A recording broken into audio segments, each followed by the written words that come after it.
Eh bien, bonjour à toutes et à tous et bienvenue sur 01 TV, bienvenue chez moi, bienvenue chez Jérôme Colombin. Deuxième semaine de confinement et nous sommes là pour ce nouveau numéro de 01 Hebdo. Plus que jamais, on voulait être avec vous comme chaque semaine pour toute l'actualité de la tech. Salut Jérôme. Salut François, j'espère que tu vas bien. En effet, les circonstances sont vraiment très particulières. Mais vous le voyez, 01 Hebdo ne s'arrête pas. On continue plus que jamais. Et on va vous parler de tech cette semaine, hein, François. Ah bah oui, comme toujours. Tiens, d'ailleurs, on peut rebaptiser ça pour être 01 Hebdome. Qu'est-ce que tu en penses? 01 Hebdo, ouais, c'est pas mal. C'est Pas référence mal, quoi, à hein? la série qui se passe sous un dôme, c'est ça? Non, c'est Home, Non? tu sais, la maison. Ah, 01 Home! Hebdo Ah Home. ouais, d'accord. Ah oui, Ok, t'avais pas ok. compris. Donc Non, ça j'ai veut pas dire que ma compris blague sur le n'était pas coup, terrible. excuse-moi. Ouais. C'est pas C'est la grave. vidéo, ça perturbe un peu les communications. Pourtant, j'en étais fier de celle-là. Bon, alors, Ouais. au menu de ce 01 Hebdo, eh bien, dans quelques instants, on retrouvera une bonne partie de la rédaction de 01net qui sera avec nous, Jérôme, hein, aujourd'hui. Oui, en effet, on va faire ça donc par visio, chacun chez soi, mais on va retrouver tout à l'heure Nicolas Lelouch parce que Hmm. l'actualité cette semaine, eh bien, c'est le lancement, la présentation officielle du P40 qui se déroule eh bien, ce jeudi. On va débriefer ces annonces avec notre spécialiste smartphone. Un nouvel iPad Pro, un nouveau MacBook Air, un nouveau Mac Mini. Alors, c'est pas les nouveautés de l'année, mais c'est malgré tout quelques nouveautés Apple sympathiques que viendra nous présenter tout à l'heure Pierre Fontaine, vous le savez, journaliste à 01net spécialisé dans le monde d'Apple. Voilà, et puis il y a du jeu vidéo aussi. Il y a des annonces du côté de chez Sony. Sony qui distille vraiment au compte-gouttes Hmm. ces informations concernant la PlayStation 5. Que sait-on à l'heure qu'il est? Eh bien, on verra ça avec Aymeric Siméon, notre spécialiste gaming. Et puis on évoquera un outil collaboratif que vous connaissez peut-être, dont vous vous servez peut-être depuis plusieurs mois ou plusieurs années, mais qui prend tout son sens en ces périodes de confinement. Il s'agit de Slack, Jérôme, et on aura le plaisir d'avoir le directeur général de Slack France avec nous tout à l'heure. Eh oui, c'est voilà. Même les invités continuent dans 01 Hebdo spécial confinement. Et c'est vrai que ce sera l'occasion de parler de ces nouvelles pratiques, hein. On apprend des nouvelles choses finalement avec ces obligations de converser uniquement en visio. Bon ben voilà, Voilà. c'est un joli programme. Allez, c'est parti, 01 Hebdome, version confinement, semaine 2, c'est parti.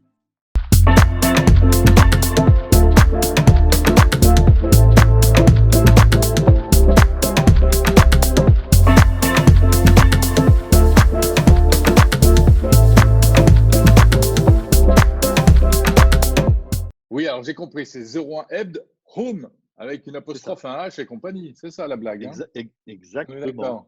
Bon, Bon, parfait. écoute, elle vaut ce qu'elle vaut, mais c'est pas grave, Ouais, ne m'en elle est voulez bien, pas elle est en bien. tout cas. Ça va, Vous ton savez qu'au bout d'un confinement se passe moment, bien? quand on tourne en rond, mais voilà, quand on tourne en rond, tu fais des blagues un peu nulles. Enfin, cela dit, moi, Ouais. c'est toujours été mon cas, mais bon, c'est pas grave. C'est ce Euh, qui fait ton charme. merci.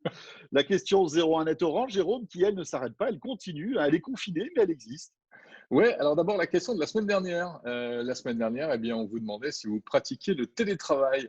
Alors, qu'est-ce que ça donnait? Regardez cela après une petite semaine de vote. Êtes-vous passé Eh au ben écoute, télétravail? c'est moite-moite, hein, vraiment. Hein. Ouais, complètement. Oui, Oui à 48 48,6. et non 51,4.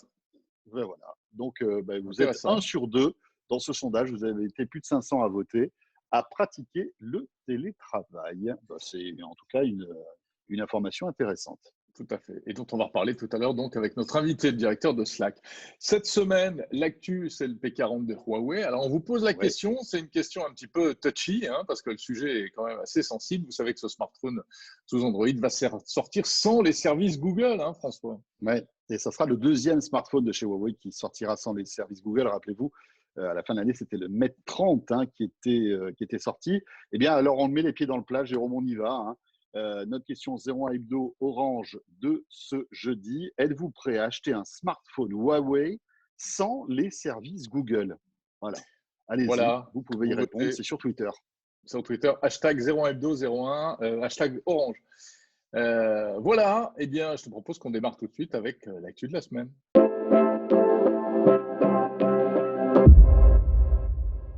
Et donc, les amis, je vous invite à découvrir maintenant le magnifique appartement de Nicolas Lelouch, Et qui est oui, en confinement.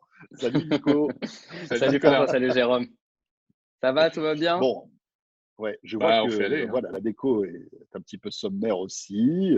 Voilà, mais tout va bien. Provisoire, c'est Euh, provisoire. Nicolas, les P40, puisqu'il y a 3 modèles différents, ça y est, ont été annoncés par Huawei. Il y a quelques heures en plus, ça tombe bien, le timing est parfait pour 01 Hebdo.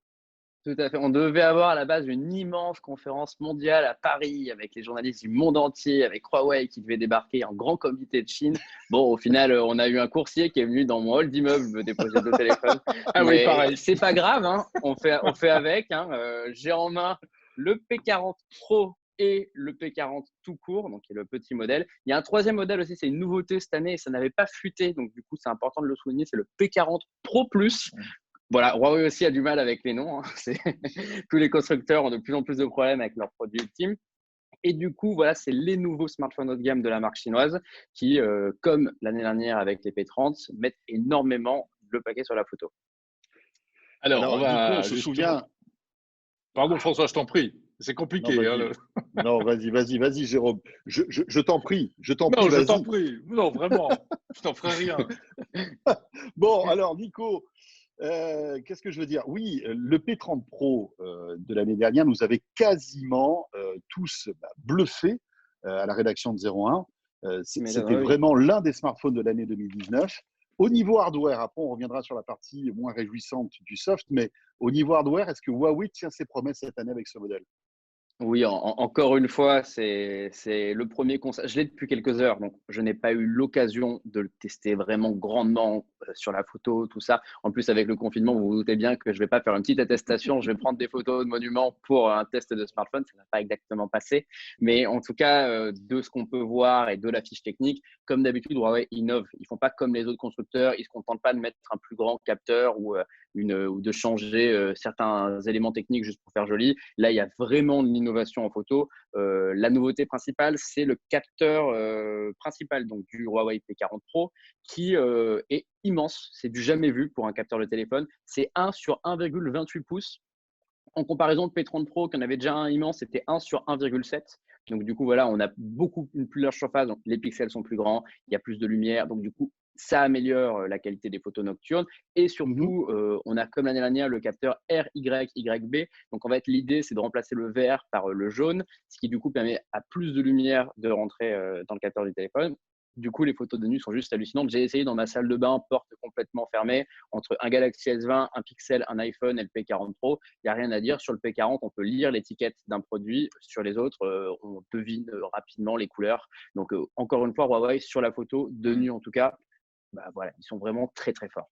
Ouais, et puis il y a plein de D'accord. fonctions sympas. Hein. Il y a une correction automatique de la balance des blancs qui est assez impressionnante.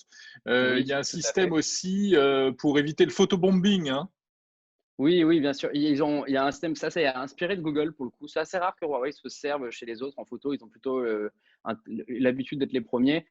Ce qu'ils ont, c'est un mélange du live photo d'Apple et du top shot de Google. L'idée étant que ça enregistre 2 ou 3 secondes avant et après la prise de photo pour vous permettre de créer une petite vidéo. Et par exemple, si quelqu'un a gâché la photo ou que vous avez cligné des yeux, vous pouvez reprendre un extrait 1 seconde avant ou un extrait 1 seconde plus tard pour justement voir une photo où tout le monde sourit. Donc ça, c'est plutôt bien amené, ça fonctionne Mhm. bien. Je suis un peu sceptique, je dois l'avouer, sur l'interface de l'application appareil photo qui n'a pas tellement évolué par rapport à l'année dernière, mais je ne sais pas si c'est les modèles de test qu'on a qui bug un peu, mais j'ai beaucoup de mal à passer d'un niveau de zoom à un autre. C'est un peu compliqué, faut souvent le refaire 2 ou 3 fois, alors que sur un Galaxy S20 Ultra, par exemple, ce n'était pas du tout le cas. Donc là évidemment, c'est améliorable, hein, c'est le logiciel, mais bon, au niveau de la photo, voilà, Huawei est super bon.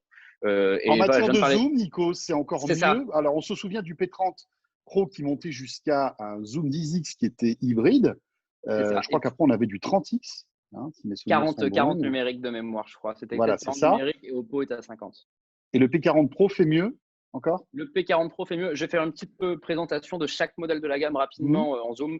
Le P40 classique, qui a l'avantage d'être petit, c'est un des rares petits téléphones. Je le compare à côté du Galaxy S20 qui est là. Vous voyez, il est plus petit en hauteur, c'est à peu près pareil en largeur. Donc du coup, c'est très bien pour les gens qui ont des petites mains et qui veulent facilement manier un téléphone. Donc ça, c'est toujours cool comme produit. Maintenant, il n'y a pas de zoom périscopique sur celui-là. On a un zoom x3, donc c'est un téléobjectif on ne peut plus classique. Sur le P40 Pro, on a à peu près la même chose que l'année dernière, c'est-à-dire qu'on a un zoom périscopique x5 qui permet de monter sur de l'hybride x10 et on passe à du numérique x50 avec énormément d'ajustements sur la stabilisation. Je l'ai constaté là à ma fenêtre, on est sur zoomer un petit peu au loin et c'est vrai qu'à une seule main, on arrive en x50 à ne pas trembler et à avoir quelque chose de correct. Maintenant, la qualité, je trouve qu'elle est un peu en deçà de ce que propose Samsung avec son Galaxy S20 Ultra, mais ça, il faudra tester ça plus longuement pour avoir un avis plus précis. Et la grosse nouveauté, elle est sur le Pro Plus, donc du coup le modèle ultra haut de gamme. Lui, pour le coup, il a 2 zooms. C'est-à-dire que vous avez à la fois le zoom x3 du petit P40, donc c'est bien, ça vous permet d'avoir un cran intermédiaire, et vous avez un zoom x10 optique. Donc ça, pour le coup, voilà, jamais vu, on n'a jamais eu de x10 optique. Wow. Samsung c'est x4, Huawei c'est x5 avec le P30 et le P40 Pro. Et là, du coup, on est sur du x10 optique, x100 numérique. Malheureusement, on n'a pas pu l'avoir en main. On n'est même pas sûr que ce téléphone soit vraiment lancé dans plein de pays. C'est peut-être juste une démonstration technologique pour l'instant. Mais ce P40 Pro Plus apporte vraiment quelque chose en plus au niveau du zoom. Voilà, on peut faire des vidéos en 4K, évidemment. Oui, bien jusqu'à sûr. 60 Vidéo images par 4K. seconde, j'ai vu ça. Vidéo 4K, pas de 8K. Par contre, on récupère toutes les innovations du Mate 30 Pro, à savoir le ralenti à 7680 images par seconde. C'est beaucoup, mais bon, voilà, on récupère tout ça. La vidéo, c'est hyper bien sur les os. Et ça s'explique en fait sur le P40 Pro et le P40 Pro Plus par un deuxième capteur géant de 16 mégapixels, le même que sur le Mate 30 Pro. Pour le coup, Huawei est assez franc. Ils n'ont pas changé la performance. En fait, ce capteur géant sert à l'ultra grand angle, mais aussi à la vidéo. Et c'est pour ça qu'on va avoir une qualité nocturne sur ce smartphone et une très bonne stabilisation qu'on n'a pas sur d'autres. Alors, ça, c'est pour la partie hardware, Nico. Voilà, exactement. La partie photo, oui, tout à fait, oui.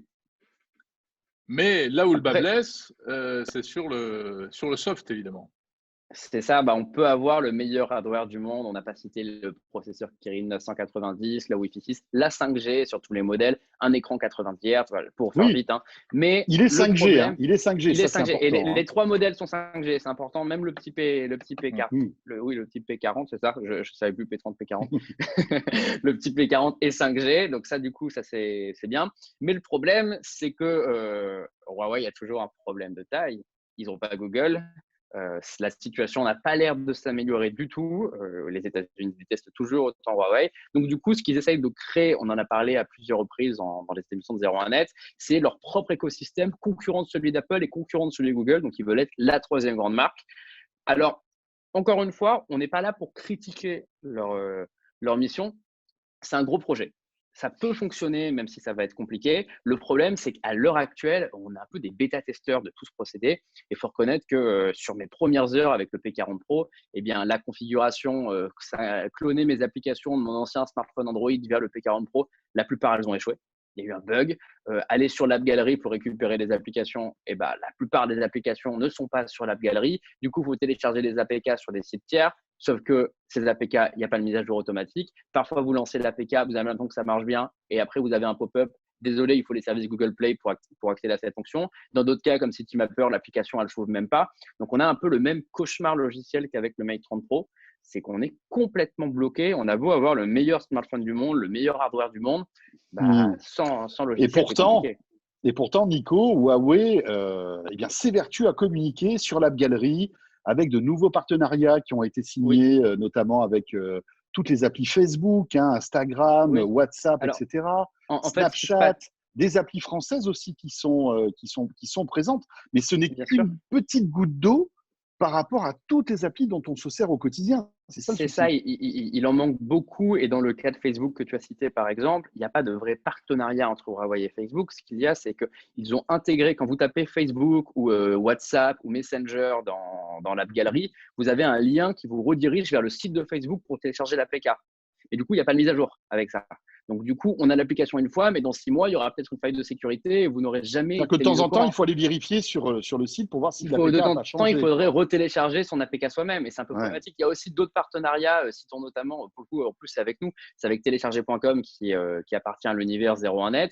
Donc, du coup, ce que fait Huawei, c'est qu'il redirige les gens vers télécharger.com pour récupérer des APK de temps en temps. Mais le problème, c'est que même ça ne va pas suffire à combler tous les problèmes de recherche de logiciels. Tout précisons bien que ce n'est pas parce que vous installez une APK cas qu'elle va fonctionner. Et dans l'exemple de YouTube, ça ne va pas marcher. Mais Google Maps, ça va fonctionner. Mais dès que vous allez vouloir accéder à certaines fiches de commerce ou par exemple utiliser la localisation, on va vous dire ça ne marche pas, il faut les services Google Play. Donc en fait, c'est un peu la loterie. Chaque lancement d'application, vous ne savez pas ce qui va fonctionner, ce qui va marcher. Et même si Huawei fait des gros efforts, il y a des arrivants encore cette fois-ci. Il y a notamment un partenariat avec Quant pour remplacer Google sur la recherche. Il y a plein de choses que Huawei essaye de faire.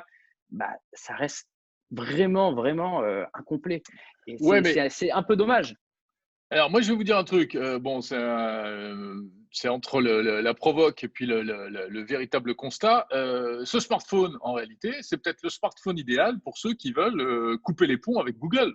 Parce que là, au moins, tu es sûr qu'il n'y a t'as aucun élément Google en tâche de fond qui surveille tes trucs et tes machins.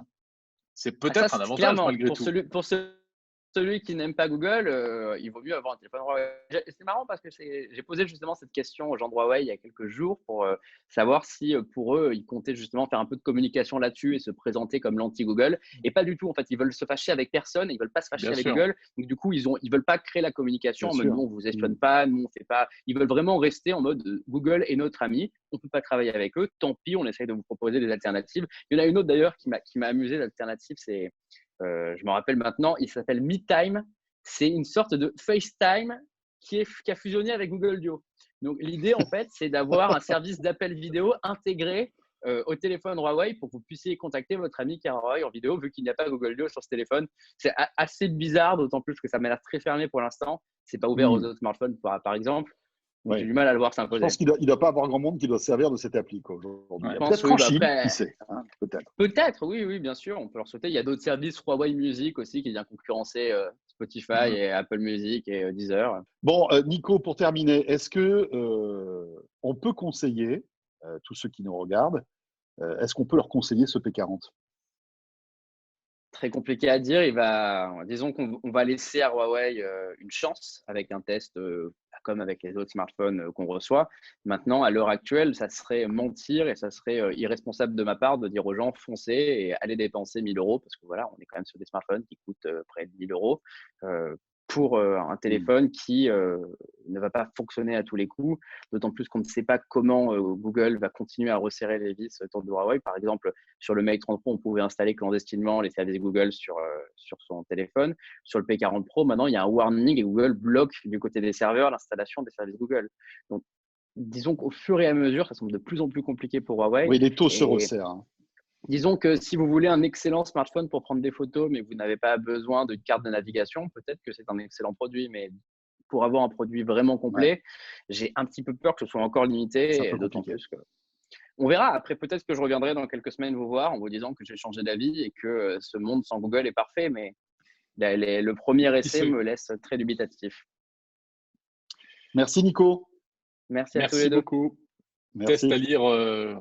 Il faut faire un peu de temps pour le test. Alors, pas de test. Nous avons une prise en main complète disponible sur 01net avec des photos, avec pas mal de ressentis. Et il y aura plein de petits papiers qui vont arriver dans les prochains jours avec nos tests de mesure d'écran, les premiers tests d'autonomie et voilà, par exemple, la vie sans Google, qu'est-ce que ça donne. Super. À très bientôt, Nico. Merci. À bientôt. Au revoir. Bon confinement. Bon confinement, c'est la nouvelle expression à la mode. Hein. Ouais, il y a confinement vôtre aussi que j'aime bien. Tu sais, à la fin d'un c'est très élégant. Confinement vôtre, ça pète, je trouve. Bon, voilà pour ce P40. D'ailleurs, on vous interroge sur ce P40. Hein. C'est notre question 01 Hebdo Orange de cette semaine, Jérôme. Êtes-vous prêt à acheter un smartphone Huawei sans les services Google? Question sensible. Eh bien, regardez cette toute première tendance. C'est quand même du non à 87%. Ça fait mal. Bon, ça fait mal, hein, bien sûr. Alors après, on n'est pas en train de juger la position de Huawei. Hein, c'est simplement qu'on vous questionne sur ce thème. Et puis sachez que peut-être que cette situation va évoluer dans les semaines ou les mois qui viennent. On le souhaite, bien sûr, pour Huawei.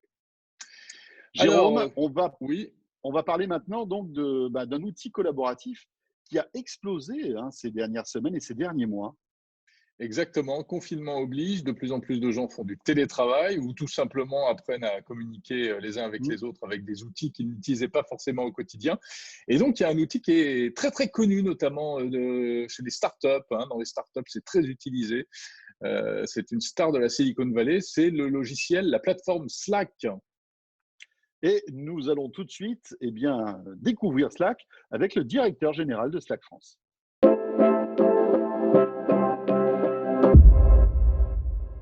Et notre invité qui nous rejoint en visioconférence, bien entendu, hein, comme tous les participants à ce 01 Hebdo, c'est Jean-Marc.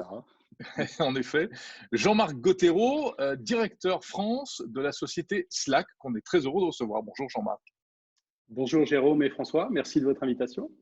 Bonjour Jean-Marc et bravo pour ce petit décor virtuel. On a l'impression que vous êtes au bureau, mais ce n'est qu'un trucage, hein, puisque voilà, vous êtes, j'imagine, tout comme tout le monde et comme nous, confinés chez vous, non ? Alors effectivement, il y a deux aspects, je dirais d'un côté la nostalgie de l'équipe et du bureau, et puis de l'autre, dans ma pièce, il y a quand même pas mal de choses derrière que je préfère cacher derrière un fond virtuel. Vous savez, même moi, j'ai la nostalgie de 01 TV. J'ai presque envie de me mettre un poster de Jérôme derrière moi, mais je vais pas aller jusque-là quand même. Et puis en plus, tu n'es pas loin. Jean-Marc, première question. Alors, évidemment, nous, on connaît Slack parce que c'est l'un de nos outils de travail à 01. Mais est-ce que vous pouvez expliquer ce qu'est Slack pour tous ceux qui ne vous connaîtraient pas ? Absolument. Alors, je vais essayer d'être concret. Si je vous prends comme exemple, Jérôme et François, excusez-moi, mais dans votre vie privée, quand aujourd'hui, dans ces temps de crise en particulier, quand vous avez à communiquer avec votre famille, vos proches, en réalité, vous allez utiliser des médias de communication qui sont le SMS, des groupes comme WhatsApp, et finalement, quasiment jamais l'email.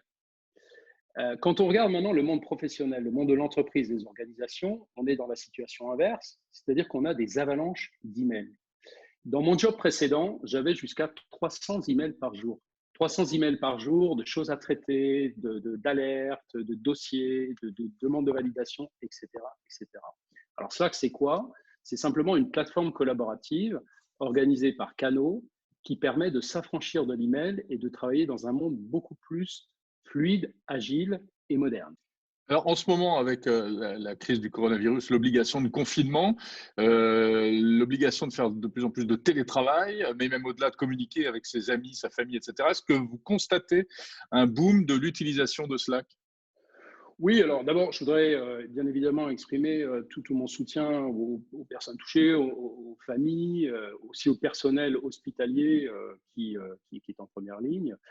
D'un point de vue chiffré, on a une métrique qu'on regarde qui est le nombre de personnes connectées en même temps sur la plateforme. Donc, en même temps, on est passé sur les 10 derniers jours de 10,5 millions de personnes connectées à 12,5 millions de personnes connectées. Donc, on a eu effectivement une très forte croissance sur l'espace d'une semaine et cette croissance est en train de continuer effectivement à s'amplifier. Pourquoi ? Parce que plus que jamais aujourd'hui, dans une situation de crise, on a besoin de se coordonner, on a besoin de travailler ensemble. On a travaillé par exemple au cours du week-end avec l'AP-HP qui a monté un réseau de volontaires.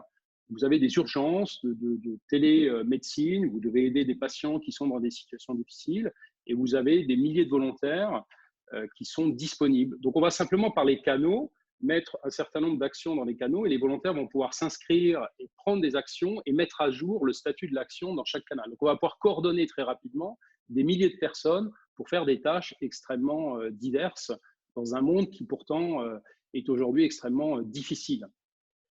Jean-Marc Gauthéreau, malgré tout, alors on voit que c'est un outil B2B, mais est-ce que cette situation inédite que nous vivons vous apporte de nouveaux clients et de nouveaux utilisateurs qui se servent de votre outil peut-être d'une manière plus simple, plus grand public, pour simplement discuter ou échanger des documents, des choses comme ça? Alors effectivement, on a une puissance de service qui est importante, technologique qui est importante. Donc ça permet effectivement d'échanger au-delà du chat, des documents, des vidéos, etc. Ça permet de collaborer et on voit tous les réseaux associatifs en particulier, mais aussi des personnes individuelles qui vont fonctionner sous Slack.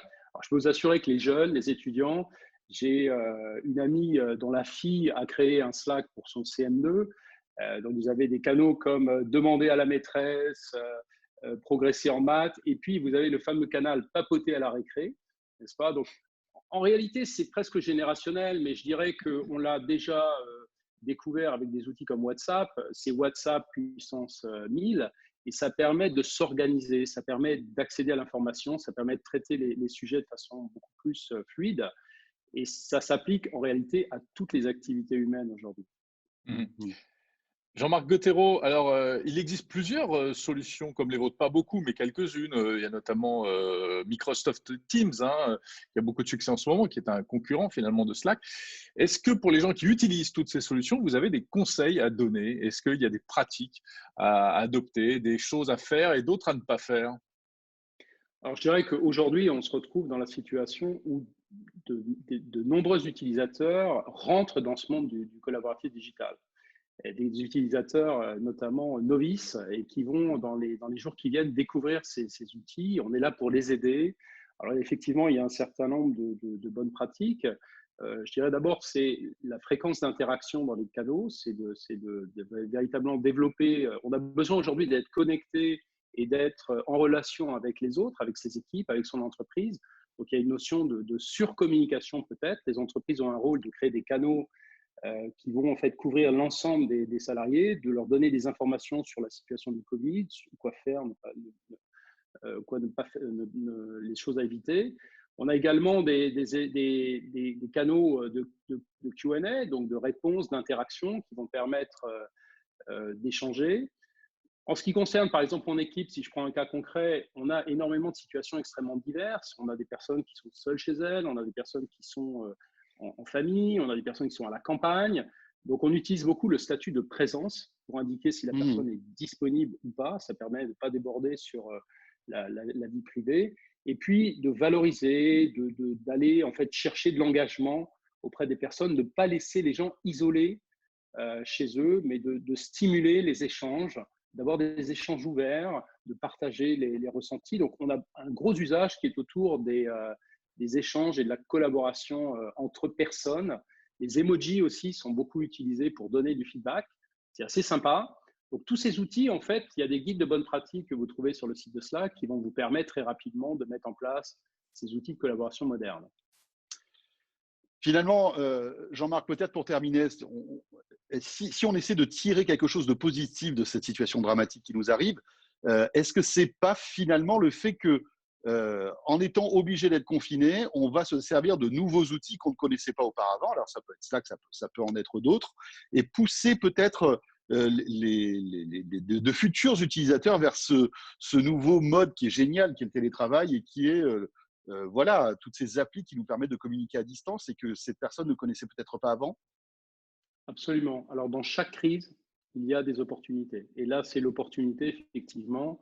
Il ne faut pas que ce temps de télétravail soit un temps perdu pour les entreprises. On a une guerre sanitaire, mais on a aussi une guerre économique. Il faut que les entreprises continuent de fonctionner. Et on a, je crois, la responsabilité de chacun de rentrer dans ce monde du travail virtualisé, qui est un nouveau monde pour beaucoup. Et donc, utilisons ce temps-là, effectivement. Les outils comme Slack sont extrêmement simples, donc vous pouvez très vite monter en puissance et commencer à l'utiliser. Et surtout, on est là pour vous aider.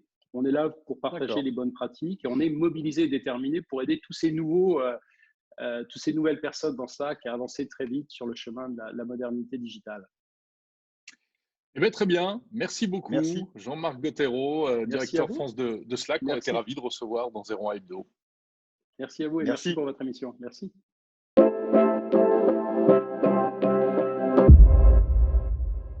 Et nous sommes ravis de retrouver Pierre Fontaine depuis son magnifique salon avec une soucoupe volante à côté de sa tête. Salut Pierre. Bonjour. Salut Pierre. Bonjour. Bon, ce confinement se passe bien, Pierre, ça va? J'ai toujours pas égorgé mes enfants, ni ma femme, ni mes voisins, donc tout va bien. Il faut que tu te concentres sur les nouveautés Apple qu'on va découvrir maintenant, alors. Tout à fait, c'est ça, c'est ce qui me fait tenir. Bon, alors, on commence par quoi? On commence par quoi? Le gros morceau, c'est l'iPad quand même, non? Les deux morceaux sont à peu près de taille équivalente, mais effectivement, l'iPad, si on veut faire vite, il est un peu plus intéressant parce qu'il y a toujours derrière l'espèce de défi de va-t-il enfin remplacer notre Mac, notre PC? Donc, on s'approche de la résolution de ce problème parce qu'effectivement, si extérieurement, on garde toujours les mêmes formats, 12,9 pouces et 11 pouces, à l'intérieur, on a une puce un petit peu plus puissante. Alors, on espérait une A13X, parce que généralement, quand un iPad sort, on arrive avec un iPad qui a le numéro de version des processeurs de l'iPhone, mais avec un X derrière, si vous vous souvenez bien. On a eu la 12X comme ça, la 10X, etc. etc. Donc là, on espérait un A13X, c'est la dernière génération sortie avec les iPhones, et on a un A12Z. Alors, pourquoi Z? Parce que c'est mieux que le X, m'a-t-on dit. Je veux bien les croire. Oui, c'est ce qu'on m'a dit c'est sûr. texto. Voilà, ça se tient comme explication.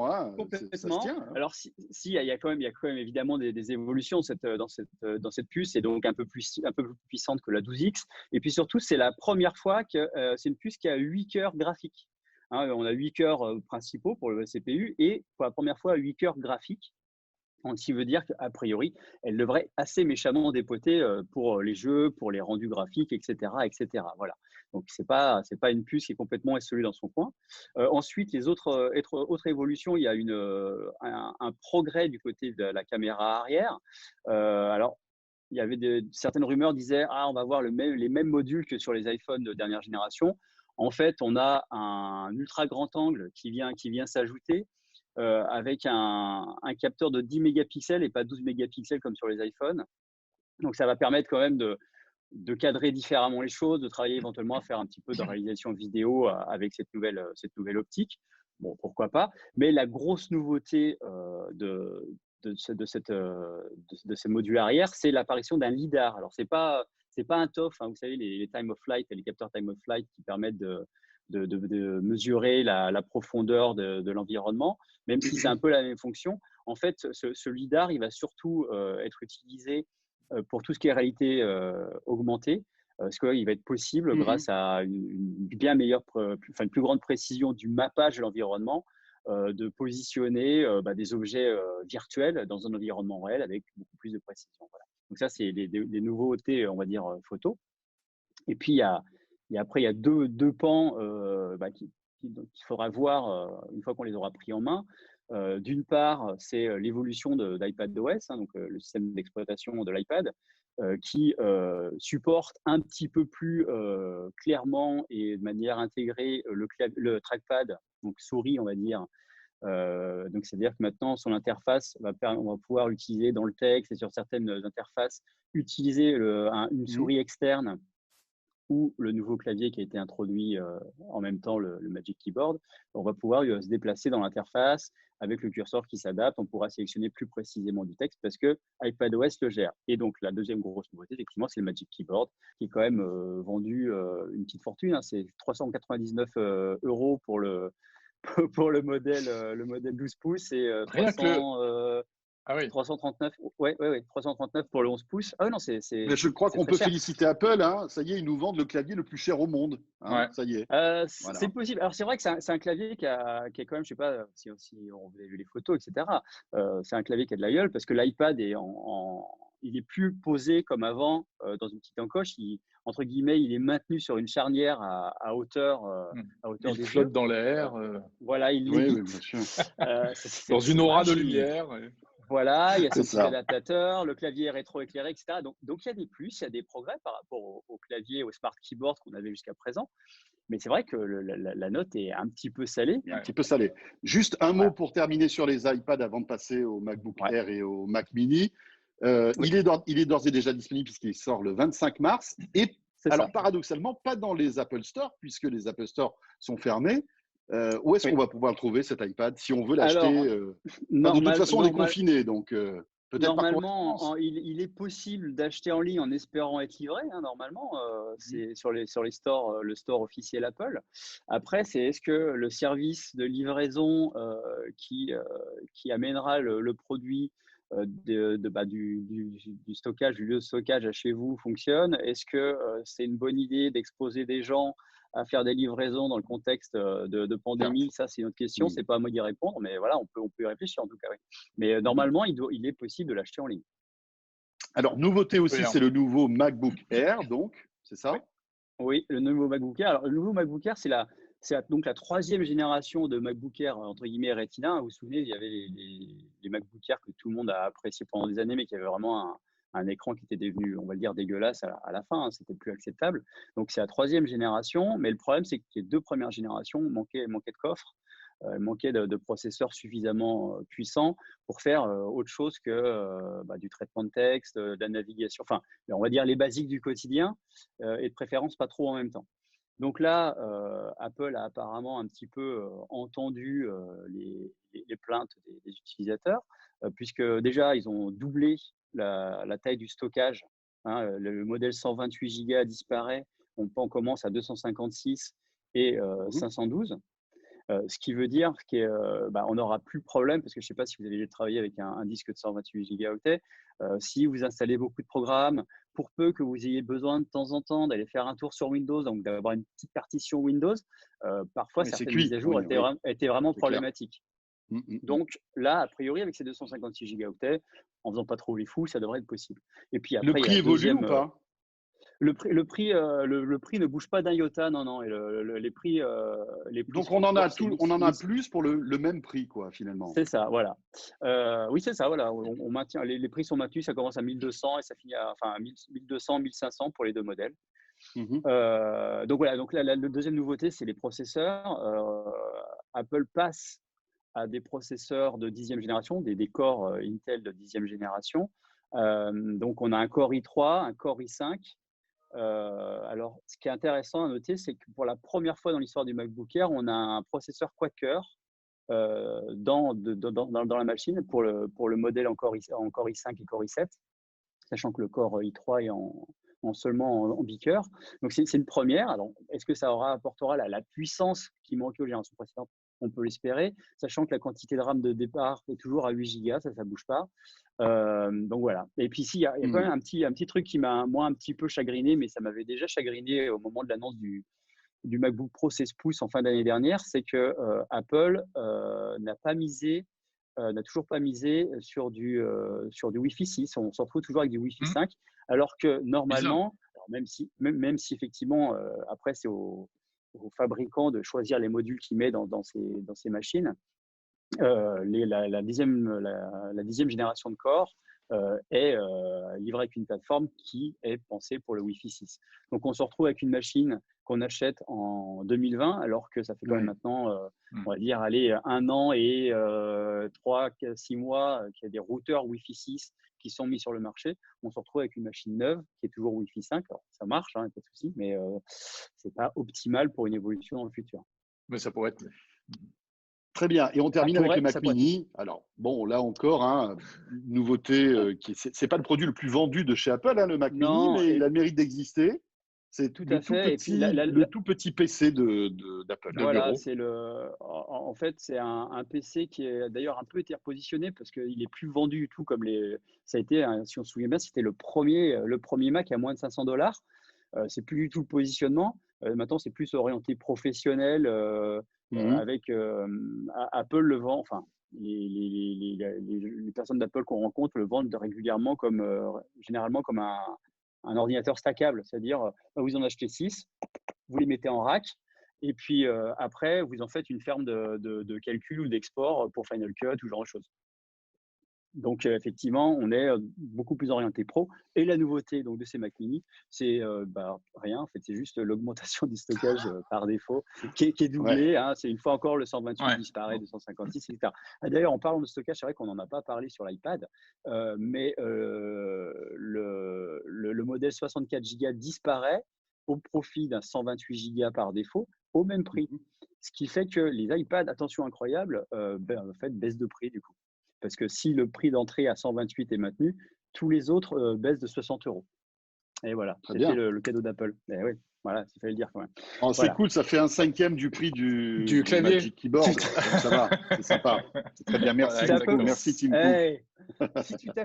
Si tu t'achètes 5 iPads, tu as économisé le prix d'un clavier. C'est ça, c'est magnifique. Tu rajoutes 3 Mac Mini et le compte est bon. Et le compte est bon. Voilà. Pierre, merci beaucoup. Merci beaucoup, Pierre. Je vous en prie. Et bon confinement. Voilà. Vous l'avez compris, Pierre travaille, fait du télétravail et vous pouvez lire tous ses articles sur zeronet.com, bien évidemment, sans aucun problème. Merci, Pierre. Ciao. Bye. Alors, on pourrait ajouter une chose, François, c'est qu'il y a du neuf également du côté logiciel chez Apple, puisqu'il y a eu des mises à jour il y a quelques jours à peine. Mise Ouais. à jour sur macOS, La euh, 13.4, hein. exactement, iOS et iPadOS. Donc, Mhm. évidemment, ça apporte un certain nombre de nouveautés. Alors, c'est pas révolutionnaire, mais moi, j'ai noté deux, trois petites choses. Alors, d'abord, la souris, désormais, vraiment fonctionnelle sur l'iPad Pro. Et ça, c'est plutôt Voilà. pas mal. Et ça fait Je encore une connexion supplémentaire entre la tablette et le PC, hein. En tout cas, le PC, l'ordinateur portable, hein, on va dire. Voilà, c'est ce qu'on disait avec Pierre, donc Mhm. rapprochement, etc. Mhm. On pouvait déjà utiliser un pointeur sur l'iPad Pro, mais c'était vraiment pas pratique, c'était moche, et là, ils ont amélioré les choses. Sauf que ça ne marche pas avec la toute première génération de souris Apple, la Magic Mouse version 1. Alors, si, c'est une bêtise, ça marche, mais la fonction est limitée, notamment on ne peut pas scroller les fenêtres comme ça. Bon, petit détail. Et puis, ils implémentent aussi une nouvelle fonction qu'on trouve déjà ailleurs, notamment chez Google, je crois, mais qui est plutôt pratique. C'est le partage de documents très rapide, très facilité via iCloud entre Mhm. utilisateurs d'Apple. Par exemple, je veux te partager un document de travail, d'un clic droit, je fais partager avec François Sorel, et hop, tu vas pouvoir avoir accès à ce document qui sera stocké dans le cloud. Pas mal. D'accord. Ça existait, comme tu le disais, sur Google depuis pas mal de Ouais. temps. Apple rattrape son retard dans ce domaine. Tiens, pour terminer, alors ça, c'est une rumeur qui est plutôt alarmante, hein. Je ne sais pas si tu l'as lu aussi.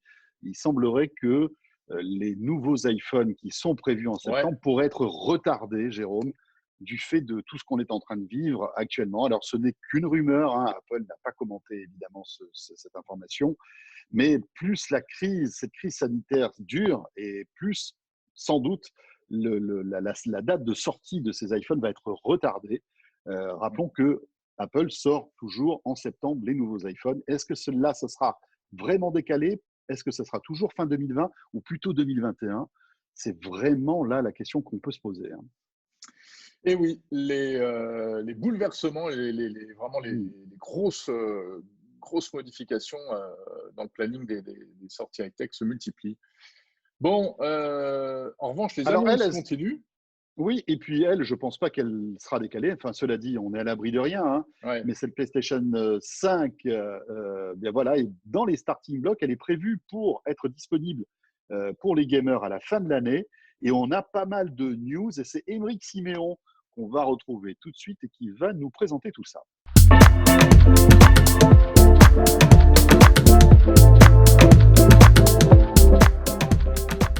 Voilà, il est avec nous, Émeric Siméon. Salut, Émeric. Bonjour François, bonjour Jérôme. On est chacun chez soi, c'est un peu rigolo quoi. Oui, c'est ça. Ben oui, on est confiné. C'est C'est ça. en fait, on appelle ça le 01 hebdome, nous, Ah, parce c'est qu'on pas s'est dit mal. que finalement, Ouh, c'est joli. ça tombait plutôt pas mal. Ou alors on Bon, pourrait Émeric, le je vois que renommer confiné dans le canapé. Ce c'est serait pas ça, mal. c'est Ouais, ça. ça pourrait être bien. Toi, en revanche, tu as ton petit look de gamer. Je pense qu'entre deux parties, tu es venu dans 01 Hebdo avec ton casque, ton siège de gamer et tout. Je suis persuadé qu'en ce moment, tu dois. Bon, évidemment, tu travailles, tu es en télétravail, C'est mais de temps ça. en temps, tu dois te faire des petites parties quand même aussi, j'ai l'impression, hein. Alors, détrompe-toi, j'ai pas touché Même la pas. manette depuis le début du confinement. Ouais. C'est dingue, hein. J'ai pas eu le temps. C'est bien, c'est beau Et cette D'accord. puis, sobriété. c'est ça, voilà. J'en profite, je fais une cure de détox. Voilà, Très bien. c'est ça. Alors, Bon, alors en détox. revanche, oui, c'est vrai que bon, l'actualité du jeu vidéo ne s'arrête pas, Ah non. même en ces temps un peu troublés, et Sony a enfin lâché toutes les informations qu'on attendait concernant la PS5. Quasiment toutes, ouais. Effectivement, François, tu as tout à fait raison. Alors, effectivement, on a été un peu prévenus du jour pour le lendemain, d'ailleurs, c'était assez Mhm. rigolo. C'était: «Ah, au fait, là, tel jour, telle heure, rendez-vous». Ouais, mais enfin, tel jour, telle heure, c'est demain quand même. Voilà. Et donc, effectivement, il y a eu une confiance, alors qui était un peu académique, hein, qui en a refroidi quand même plus d'un, qui était très académique. On s'attendait à voir la console, on l'a pas vue. On s'attendait à voir des jeux, on l'a pas vu. C'était très, très technique. Voilà, alors pour le geek que je suis et je pense pour les geeks que vous êtes, il y a beaucoup de choses qui ont dû vous parler. Moi, il y a des choses qui m'ont absolument pas parlé, j'ai dû aller creuser un peu plus, etc. Mais en tout cas, on a appris quand même des belles choses, hein, sur toute la machinerie de cette console. Donc on sait qu'il va y avoir un SSD ultra rapide, ultra puissant. D'ailleurs, il en existe en fait pas d'équivalent actuellement sur le marché, hormis vendu à des prix complètement fous. Voilà, et ce SSD finalement, on s'est rendu compte dans le discours de Sony que c'était vraiment le cœur de la console. C'est vraiment sa clé de voûte. C'est ce qui va permettre à la PS5 finalement de, de sublimer les jeux, de rendre à la fois heureux les développeurs, mais aussi les joueurs. Pourquoi les développeurs? Parce qu'ils vont avoir du stockage ultra rapide sur lequel ils vont pouvoir héberger leurs jeux, et puis surtout en fait pouvoir envoyer des quantités de données pour faire des jeux encore plus beaux, en 4K, en Full HD, à 120 images, etc. Et puis les joueurs, pourquoi? Parce qu'ils vont pouvoir avoir un accès instantané à leurs jeux, ils vont pouvoir recharger des parties même de jeux qu'ils ont abandonné un petit peu avant, un peu comme ce que propose Microsoft. On a compris quand même qu'à demi-mot, on allait pouvoir reprendre les jeux là où on les avait laissés, en dépit du fait d'avoir par exemple éteint la console pendant un moment. Mais Mike, ce qu'il y a de rigolo quand même dans ton discours, c'est que de tout temps, quand on évoquait une nouvelle console, c'était le processeur, la puissance graphique, etc. Et là, la première chose que tu nous dis, c'est la puissance du SSD. Ça veut Ouais. dire qu'en fait, la partie graphique et processeur, alors je ne vais pas dire devient presque secondaire, mais est un peu en second plan par rapport à ce que tu nous as dit en premier lieu. Elle évolue pas? Alors, c'est pas tout à fait. Enfin, elle évolue, puisqu'en fait, on le sait, ils l'ont détaillé, hein, Sony l'a détaillé. La puce qui sera dans la PS5 est sensiblement construite sur le même modèle que celle qu'on va retrouver sur la Xbox Series X. Simplement, il y a d'autres choix qui ont été faits, d'autres technologies qui vont être utilisées. Par exemple, Microsoft va utiliser le boost sur les cœurs de son processeur, alors que Sony, lui, par contre, va caper la fréquence. C'est-à-dire qu'il va maintenir la fréquence à un certain niveau. Ensuite, on va par exemple avoir sur la partie graphique moins d'unités. Donc, Sony a dit, bah voilà, moi, ma console va faire 10,3 teraflops, alors que Microsoft dit, ah, nous, elle fera bien plus, ça va faire 12. Mais en fait, tout ça, c'est des histoires de calcul. Et pour te répondre, François, en fait, on s'est rendu compte que mine de rien, on pouvait avoir les meilleurs composants du monde. Si en amont, tu n'as pas de quoi envoyer suffisamment de données à traiter à ces composants, ben finalement, tu te retrouves bloqué. Donc, tu auras beau avoir un carburateur de Ferrari, si tu as un moteur de 2 chevaux, ben, ça ne sert pas à grand-chose. Et on s'est rendu compte finalement que le facteur un peu limitant dans tout ça, c'était le stockage, c'était le disque dur. Le facteur limitant de nos consoles actuelles, c'est nos disques durs, c'est le cylindre, le truc qu'on utilise depuis tout le temps. Et depuis qu'on a vu que le SSD, c'était vachement bien quand même, les constructeurs de consoles sont aussi rendus à l'évidence. Il faut qu'on mette du SSD parce que ça propose ça permet de faire énormément de choses. Par exemple, on va pouvoir virtualiser de l'espace, on va pouvoir remplir les textures, utiliser à la fois le SSD et la mémoire vive de la console de façon intelligente et homogène, etc. Enfin, il y a les perspectives là, de la nouvelle génération vont au-delà du « Ah, mon jeu, il va être super beau ». D'accord. Techniquement, il y a des vrais gros enjeux. Ok. Aymeric, brièvement, encore quelques points sur lesquels il faut s'arrêter. Ouais, Il y a alors une ce qui nouvelle était manette. Est-ce que tous les jeux seront en 4K, par exemple? on ne sait pas, la nouvelle Qu'est-ce qu'on sait manette, on d'autre? sait pas. La nouvelle manette, on ne sait pas à quoi elle va ressembler. Enfin, on sait qu'il va y avoir du retour haptique, etc. Mais on l'a pas vu. C'est comme la console, on l'a pas vu pendant la présentation. On ne sait pas à quoi elle ressemble la PS5. Par contre, parmi les choses qui sont un peu à retenir et qui nous ont surpris, c'est comment dire, le soin que va apporter Sony au traitement audio avec la PS5. C'est quelque chose qui, pour l'instant, était passé relativement au second plan. Et là, Sony a l'air de vouloir vraiment mettre le paquet avec, par exemple, dans la PS5, précharger des profils acoustiques. Alors, c'est pas ton profil de lecteur MP3 ou d'iPhone, hein. Ça va être des choses vraiment très, très, très pointues qui vont être construites à partir de profils d'oreilles, de perception des fréquences afin d'immerger encore plus le joueur dans son expérience de jeu. Et Sony a l'air de vraiment miser là-dessus. Et ça, c'était vraiment quelque chose auquel on ne s'attendait pas du tout. Et on sait On a notamment parlé de qu'ils vont… jeux, on a parlé de prix aussi ou pas? Pas de jeu, pas de prix. Pendant la conférence, il n'y a aucun jeu qui a été montré. D'accord. Ça, c'est quand même assez dingue. Et comme chez Microsoft, pas de prix et puis surtout pas de date de sortie, hein. Ça, pour Ouais. l'instant, on le saura pas avant un moment. Ça, hein. Faut pas se leurrer. Pas avant l'été, au mieux. Avec ce qui se passe, peut-être même la rentrée. Bah, c'est malin, hein, en termes de communication, c'est au compte-gouttes, c'est du teasing, c'est C'est magnifique ça. storytelling, quoi. Ouais, et puis en plus, en ce moment, ça permet quand même aussi un petit peu de nous changer les idées, donc ça c'est pas mal. Et Oui, puis c'est ça pas mal. permet de, Ouais. ça permet de maintenir effectivement l'effervescence autour de ces consoles et de ce qu'on va pouvoir en faire. Aujourd'hui, on sait pas vraiment quel type de jeu, génération, etc. On connaît plein de choses sur les détails techniques, mais il n'y a que Microsoft finalement qui nous a montré quelques jeux lors de la toute première annonce. Et puis depuis, on n'a pas vu grand-chose, quoi. Mais c'est hyper malin et c'est génial parce que mine de rien, ça alimente plein de spéculations et ça fait du bien au cerveau en fait en ce moment. Ça fait vraiment du bien à la tête de changer un peu les idées. Voilà. Le lancement est toujours prévu à la fin de l'année, hein, Eric, hein. Écoute D'accord. François, pour l'instant, Microsoft comme Sony, pas de date, mais la période des vacances de Noël ou en tout cas proche fin d'année est maintenue, effectivement. Voilà, parce que je suis sur le site de PlayStation là, elle est prévue pour les fêtes de fin d'année 2020. Donc, Tout à fait. Voilà, donc on ne sait pas, on ne connaît pas encore une date précise ni un prix, mais effectivement, pour l'instant, le calendrier originel est maintenu. Très bien. Merci beaucoup, Émeric. Merci, je vous en prie. Au plaisir. Voilà. Hein. C'était chouette aussi comme ça. C'est rigolo. Ouais, c'est pas mal. Hein. Bah ouais, chacun chez soi, et puis voilà, et puis c'est bien. Déco dépouillé chez toi quand même, hein, en revanche. Hein, on voit pas grand-chose. Hein, là, c'est. Hein, J'y resterai c'est pas comme chez toi, là. François, je resterai en Instagram, maximum. Qu'est-ce que tu veux? Moi, je vis dans un univers, blanc. Effectivement, chez toi, François, par contre, on voit plein de choses. C'est rigolo. Lui, il fait la déco spécialement pour Instagram, si tu veux. C'est un fond vert. C'est pas de la déco, c'est un fond vert. C'est ça, c'est un fond vert. D'accord. Bon, on dirait ça à ma femme. Hein. Après, vous vous débrouillez. Ouais, exactement. Hein. Ça, c'est pas mon problème. C'est plus mon domaine. C'est plus de ton ressort. Ouais, c'est ça. À bientôt, Émeric. À bientôt à vous tous les deux. À bientôt à tous. Salut. Salut. Eh bien voilà, c'est la fin de ce 01 Hebdo, deuxième édition deuxième 01 Hebdo un peu spécial. Mais on essaiera de se retrouver la semaine prochaine, n'est-ce pas François? Bah oui, on va essayer de garder le rythme. Déjà parce que ça nous fait plaisir de vous parler tech, et deux, parce que vous avez été très nombreux pour le premier numéro à nous dire que vous étiez ravis de nous retrouver. Donc ça nous motive encore plus à travailler pour vous depuis la maison, bien sûr. L'actualité de la tech se poursuit. Et on a encore plein de choses à faire. Alors évidemment, on n'est pas dans les mêmes conditions qu'habituellement, mais en tout cas, on est très heureux d'être là. Et puis sachez, tiens, puisque vous êtes avec nous, si vous avez une box SFR Orange ou Free, vous pouvez retrouver la chaîne 01 TV, hein, qui est plutôt en mode rediffusion actuellement. Hein. On ne va pas se voiler la face, hein, puisque voilà, on ne produit pas de nouveaux programmes, mais ça va peut-être vous permettre de découvrir cette chaîne, de prendre le temps de découvrir tous nos rendez-vous, puisque la grille est là. Hein, donc n'hésitez pas. Orange, Free et SFR.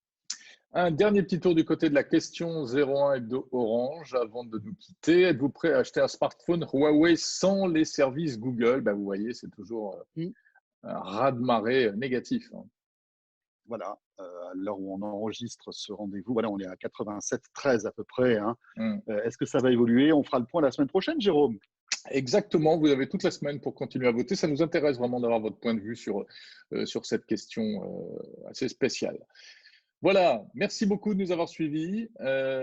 En basse définition, probablement, puisque YouTube maintenant diffuse en priorité en basse définition, hein, pour économiser la bande passante. Voilà, mais l'essentiel, c'est qu'on soit là, hein, qu'on soit même en basse définition, qu'on puisse vous intéresser au maximum. Merci en tout cas de nous suivre. Et puis Jérôme, on sera là la semaine prochaine pour un nouveau 01 Hebdo. Et puis restez chez vous, #restez chez vous, surtout, surtout, surtout. Ça, c'est important. Voilà. Salut à tous. Tu as raison. À très vite.